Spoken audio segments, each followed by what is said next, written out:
Welcome to my channel dear student. यहाँ पे आज डिस्कशन होगा important properties of definite integral का। देखो आज क्या प्रॉपर्टी इंट्रोड्यूस करता हूँ। बहुत इंपॉर्टेंट चैप्टर है, यूज होता है इस चैप्टर से। जैसे नंबर वन प्रॉपर्टी जो है, देखो A to B F of X और डी एक्स है। इस जगह में जैसे ए टू बी मर्जी से कोई भी अलग वेरिएबल लिख सकते हो, f of Y and D Y.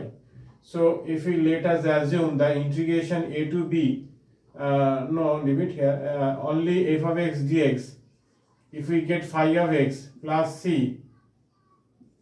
phi of x plus c, then the left hand side, and that is equal to a to b f of x and dx, and c, the integration result is phi of x plus c, and the upper limit lower limit here is lower and upper is here a to b. We can say put here b, so a and this is c here cancel, so we got the answer phi of b minus phi of a. अभी right hand side जो है उसको उतारता हूँ यहाँ पे। सो a to b and f of y and dy same. देखो यहाँ पे f of x dx था, f of y होगा तो इंटीग्रल रिजल्ट क्या होगा, phi of y भी होगा, ये तो फंक्शन है, जस्ट वेरिएबल x की जगह में y होगा, इसीलिए हम लोग क्या लिख सकता हूँ, phi of y plus c, एक ही बात है। यहाँ पे a to b that is phi of b plus c minus phi of a minus c cut जाएगा, सो phi of b minus phi of a. सो देखो ए रिजल्ट सेम आ गया। So left hand side equal to right hand side, एक property हम लोग use कर सकता हूँ। फिर दूसरा पॉइंट है, जैसे ए टू बी है, F of x D X है, ऐसे है। सोच लीजिए यहाँ पे एक पॉइंट सी है जो ए और बी का बीच में है, ए और बी का बीच में है। सो इंटीग्रल को कैसे स्प्लिट कर सकता हूँ, A to C like that F of x D X, and then C to B F of x D X. सोच लेते हैं इसी का इंटीग्रल यही रिजल्ट है, सो उसी से मैं कर लेता हूँ। So left hand side is equal to A to B F of X and D X. So इसका रिजल्ट जो है five of X plus C था, वही लिमिट जैसे ए टू बी है डाल देता हूँ, क्या होता है five of B plus C minus five of A minus C. So C से कट गया, सी से कट गया, so this is five of B minus five of A आ चुका। फिर राइट हैंड साइड को उतार लेता हूँ यहाँ पे। राइट हैंड साइड का इंटीग्रल जो है A to C F of x D X and C to B F of x D X A है। सो अभी वही इंटीग्रल के जो रिजल्ट है यही मैं लिख देता हूँ। इंटीग्रल मतलब फाइव ऑफ एक्स मतलब होता है फाइव ऑफ एक्स प्लस सी, जो इसका इंटीग्रल रिजल्ट ए टू सी है। फिर यहाँ पे क्या होगा, फाइव ऑफ एक्स प्लस सी, यहाँ पे होगा सी टू बी। सो इसके लिए क्या लिमिट बिठाओगे, सी माइनस, ये तो integration constant, this is C minus A से अलग है। So five of A minus C, फिर यहाँ पे five of B plus C and five of lower limit is five of C minus C cut गया, सारे सी कट जाते हैं। सो यहाँ five of C five of C cut गया, so ये दोनों चीज रह गया, this is five of B minus five of ए। सो एक ही बात है, देखो ये जो वैल्यू और ये जो वैल्यू दोनों ही सेम आ चुका। So proved left hand side equal to right hand side. और भी प्रॉपर्टी यूज होगा, थोड़ा देख लीजिए, ये मिटा देता हूँ, उसके बाद दूसरा तीसरा प्रॉपर्टी मैं आप डिस्कस करता हूँ। तो देखो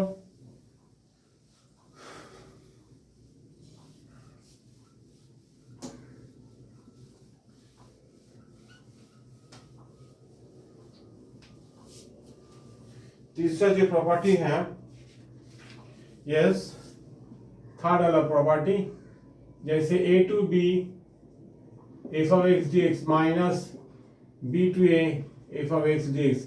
एक ही बात है, मान लेता हूँ F of x D X का इंटीग्रेशन का रिजल्ट है आपका आया, आप लोग का आया ए है।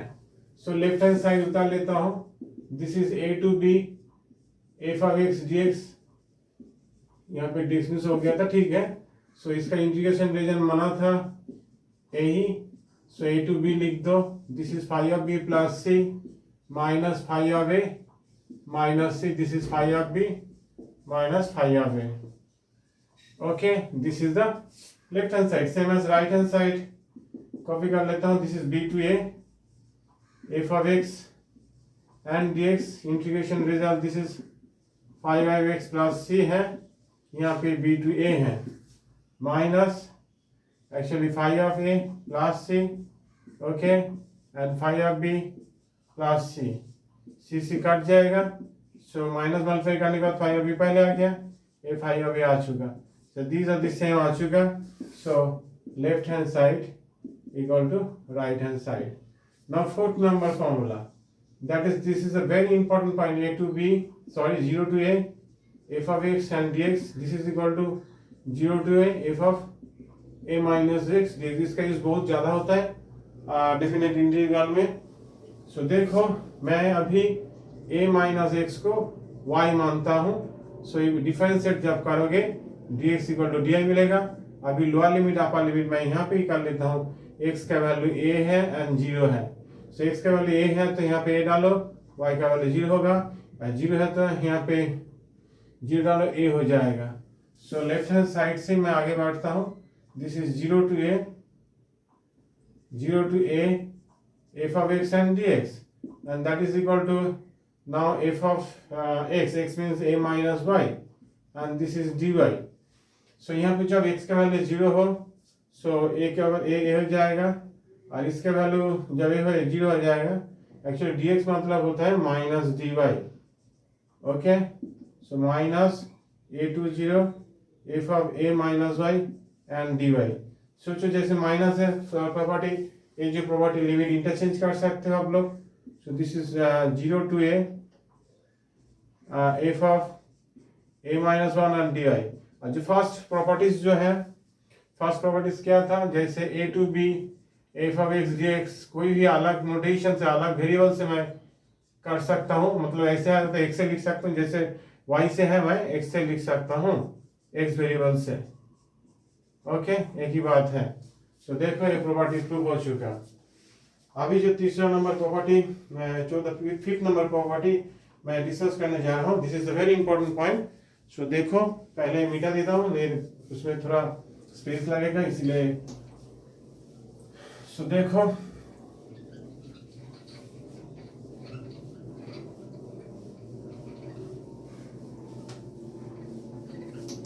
बहुत ही इंपॉर्टेंट प्रॉपर्टीज हैं ये, जैसे if this is six number या फिफ्थ नंबर प्रॉपर्टी है, if a plus x is equal to fx, actually this is the formation of periodic function f of a plus x is equal to f of x, मतलब ये property जब satisfy करेगा तब आप लोग 0 to na is equal to f of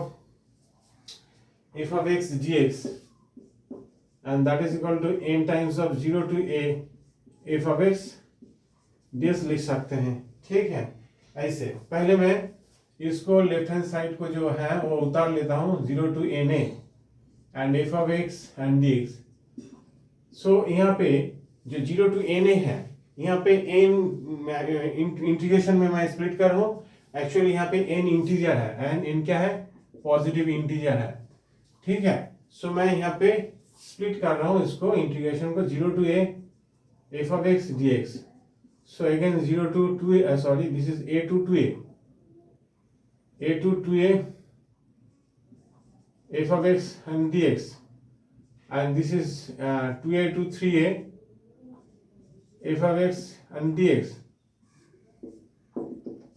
and this is plus dot dot, and this is here na f of x and dx, lower limit क्या होगा, n minus 1 into a, ऐसे, फिर यहाँ पे n minus 1 into a, यहाँ पे n minus 2 into a f of x dx लिख सकता हूँ, ठीक है। अभी मैं प्रूफ करना चाहता हूँ each and every integral are equal to that, okay.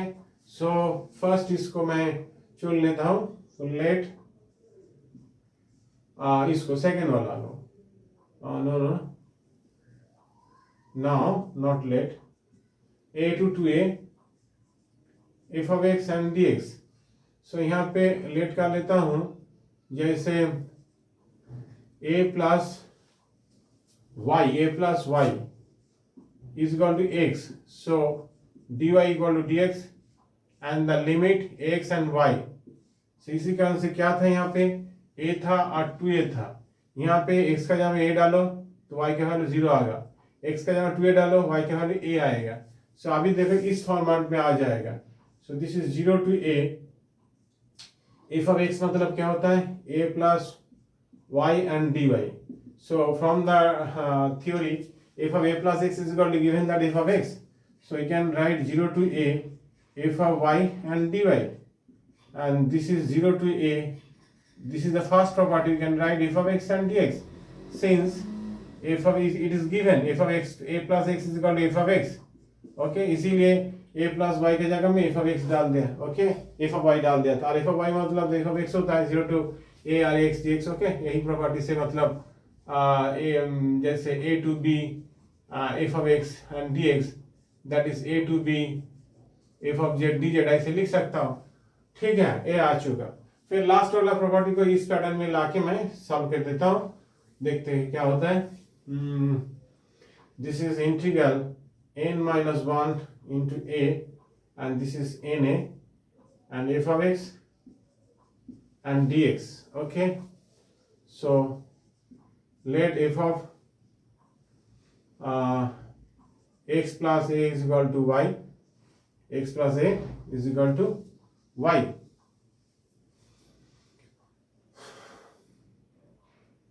Oh, sorry, a plus, and this is x. So dx is equal to and dy. Now this is your x and this is your y. So एक अच्छा ठीक है, एक ही बात है y late के यहाँ सुविधा नहीं होगा.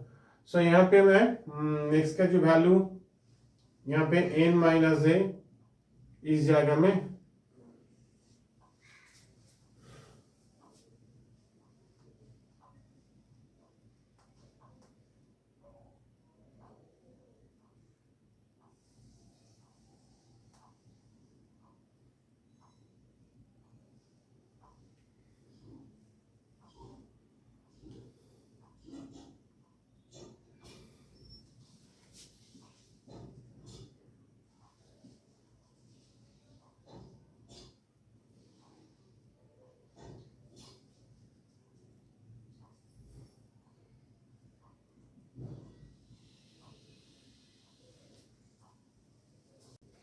एक्चुअली इस फाइनल स्टेप में करना थोड़ा प्रॉब्लम होगा. सो आप लोग देखिए, इसके बाद ए वाला टर्म देखिए तब क्लियर हो जाएगा कि इसमें प्रॉब्लम होगा. इसमें मतलब एक दो स्टेप वहां पे घट रहा है, लेकिन यहाँ पे एक ही इंटीग्रल के तरफ एन स्टेप दिखाना पड़ेगा, संभव नहीं है. इसीलिए सिमिलरली गेट बता सकता हूँ. सो हाँ एक्चुअली यहाँ पे ए वाला दिखा देता 2a to 3a and f of x and dx. Okay so now let a plus y is equal to x हो गया. सो यहाँ पे क्या होगा dx equal to dy हो गया. सो धीरे से देखिए, x का जगह में 2a डालो. सो y के वैल्यू कितना होगा. सो यहाँ पे x है, यहाँ पे y है, एक 2a है और 3 है. तो यहाँ पे x का 2a डालो कितना मिलता है a मिलता है. यहाँ पे 3a डालो 2a मिलता है. सो यहाँ पे ऐसे आ चुका. And this is f of क्या होगा a plus y and this is dy. So theory का हिसाब से a to 2a f of a plus x and dx हो गया. ओके अभी यही पार्ट में प्रूफ किया, जो यही पार्ट में प्रूफ किया that is equal to 0 to a f of x. So देखो एक्चुअली a मतलब होता है a to 3a. a मतलब क्या है फ्रॉम द डेफिनेशन, मतलब जो condition not definition, this is a condition given है. सो मैं f of x dx डाल सकता हूँ. उसके बाद इसी हिसाब से मैं यही प्रूफ करके लेके आया था. सो डायरेक्ट लिख सकता हूँ 0 to a. इसीलिए डायरेक्ट एन स्टेप ये दिखाना प्रॉब्लम नहीं होगा. ऐसे similarly we can say n minus 1 times of a n times of a, and f of x and dx is equal to actually this is 0 to a and f of x. Therefore this is left hand side. Left hand side is equal to 0 to na and f of x dx. that is equal to 0 to a f of x dx. Same, all the integral are same. f of x dx 0 to a f of x dx to n तक चलेगा, n तक integral है. सो किसी क्यों देखो a 1 into a 2 into a 3 into a, okay, and order to n into a, ऐसे हिसाब से n times of integral है. so m times of same integral, so n times of we can write 0 to a f of x dx लिख सकता हूँ. Okay, this is a very important theory.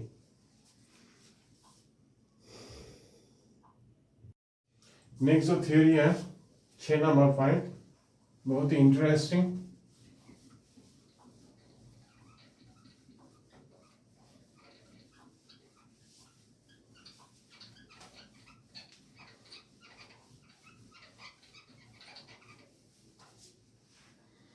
बहुत ही interesting property है. This is 6 number property. Minus A to plus A F of x D X, actually ये होता है 0 to A F of X और F of minus x and X learn करके रखोगे, सुविधा होगा. कोई फंक्शन इवन फंक्शन होगा तो even of F of minus x होगा तो प्लस एफ ऑफ एक्स हो जाता है, 2 times of F of X आ जाएगा. If this is an odd function दे देगा तो यहाँ पे माइनस एफ ऑफ एक्स काट के 0 आ जाएगा. सो यही सुविधा मिलता है. लेकिन दिस इक्वल टू दिस कैसे आ रहा है वही मैं प्रूफ कर रहा हूँ. This is left hand side, this is minus A to plus A F of X and D x. देखिए इन दोनों के बीच में एक पॉइंट है 0, सो इसीलिए minus A to 0 F of X and D X, this is 0 to A F of x D X. So A छोड़ देता हूँ कि 0 टू ए है, इसको चेंज कर रहा हूँ. सो मान लेता हूँ let x is equal to minus y. So d x is equal to actually minus D y. और लिमिट में क्या होगा, देखिए 0 टू ए था, एक्स का value 0 to minus a, so y का वैल्यू क्या होगा 0 से 0 हो जाएगा, माइनस ए से प्लस ए आ जाएगा. सो यहाँ पे प्लस ए 0 हो गया, F of X is equal to minus Y and D x is equal to minus D Y आ चुका. And this is 0 to A and F of X and D X आ गया. फिर यहाँ पे जो माइनस है, माइनस का कारण से मैं प्लस करके ए काट दिया और F of minus Y and D y काट दिया. And this is 0 to A and F of x D x. और वही प्रॉपर्टी मैं लिख रहा हूँ 0 to A F of x minus x D x लिखता हूँ. क्यों 0 to A F of x D x, we can write 0 to A F of z और डी जेड लिख सकता हूँ. ओके, उसी हिसाब से मैं लिख दिया. This is 0 to A F of X and D X. So एक लिमिट में लिख दो, this is F of x minus X plus F of X and D X. Okay, if f of x is an even, then f of minus x is equal to plus f of x. So this is 2 times of 0 to a f of x and dx. If f of x is an odd function, then f of minus is equal to minus f of x. So from that 0 to a minus f of x plus f of x and this is here dx. तब ये काट जाएगा, तब 0 मिलेगा. Okay, so odd के लिए A होगा और इवन के लिए ए होगा. Okay, so see carefully, very interesting point. So पहले थ्योरी अच्छे से देखिए आप लोग. और एक प्रॉपर्टी है, मैं लिख देता हूँ डायरेक्ट, लेकिन इजीली प्रूफ कर सकते हैं. इतना प्रॉपर्टी तो हो चुका है. A to B F of X and D X and that will be A to B actually F of A plus B minus x and D X.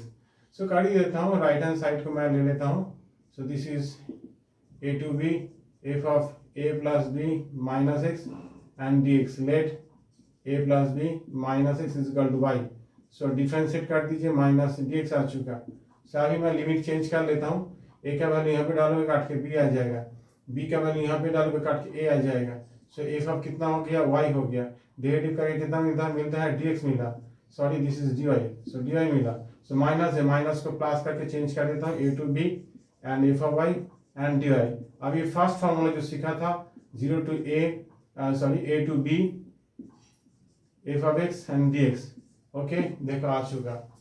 Okay इसी सब फार्मूला से सब प्रॉब्लम होगा। बाकी इसका बाद जो नेक्स्ट वीडियो है उसमें आप लोग मेरा इतना सारे प्रॉब्लम कुछ प्रॉब्लम यहाँ पे इंट्रोड्यूस कर दूंगा, देख लेंगे। Okay this is a theory class for the some important properties of definite integral. Okay bye everybody.